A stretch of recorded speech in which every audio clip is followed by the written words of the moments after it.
സ്ത്രീകൾ ഒത്തുചേർന്നാൽ അത് എത്രത്തോളം പുണ്യം നിറഞ്ഞ ഒരു പ്രദേശമായി മാറും. ആ അമ്മയുടെ മക്കൾ ഇതാ പ്രപഞ്ചമാതാവിന്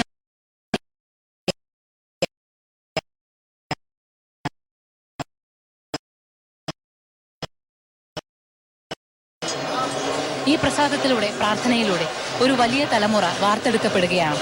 അടുത്ത വർഷത്തെ പൊങ്കാലയുടെ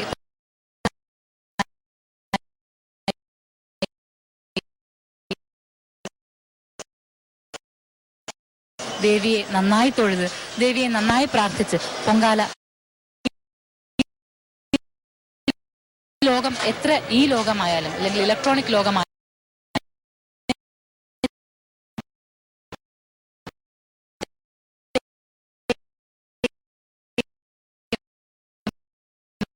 അറിയുവാൻ, പ്രകൃതിയുടെ സ്നേഹത്തെ അറിയുവാൻ ഒരിക്കലെങ്കിലും നമുക്ക് ഇങ്ങനെയുള്ള ആഘോഷങ്ങളിൽ പങ്കുചേർന്നേ മതിയാവുകയുള്ളൂ. ഈ ആഘോഷങ്ങളിലൂടെ അമ്മേ എന്ന് ഹൃദയം നിറഞ്ഞൊന്ന് വിളിച്ചേ മതിയാവുകയുള്ളൂ. നിറയുന്ന പുകയിൽ കണ്ണുകളൊന്ന് നിറഞ്ഞൊഴുകിയേ മതിയാവുകയുള്ളൂ. മനസ്സിലെ കാലുഷ്യങ്ങളെല്ലാം കഴുകി കളഞ്ഞേ മതിയാവുകയുള്ളൂ. അതിന് പൊങ്കാല അനിവാര്യം തന്നെ. ഓരോ സ്ത്രീയുടെയും മനസ്സിന്റെ, ശരീരത്തിന്റെ, ആത്മാവിന്റെ ആവശ്യമാണ് ഓരോ പൊങ്കാലയും, ഓരോ ക്ഷേത്രത്തിലെ ആരാധനാ സമ്പ്രദായങ്ങൾ. ദേവി ആരാധനയിലൂടെ ആ ഉണർവുകൾ എല്ലാ കാലത്തും ഉണ്ടാകേണ്ടതാണ്.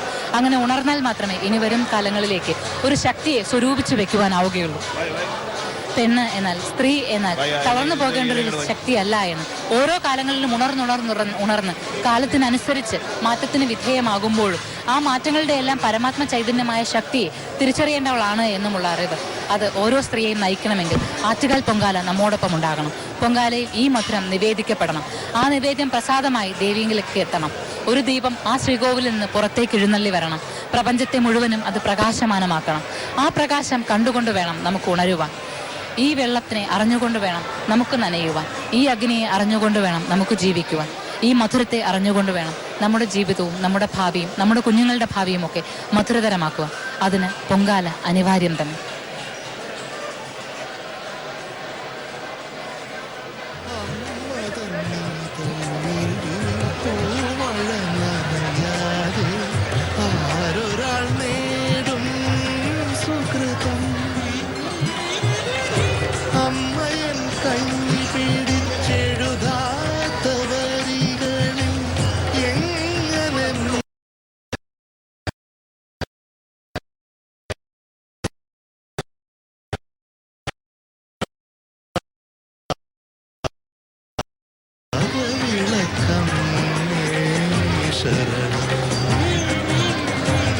ഒരു മൺകലമാണ് ജന്മം,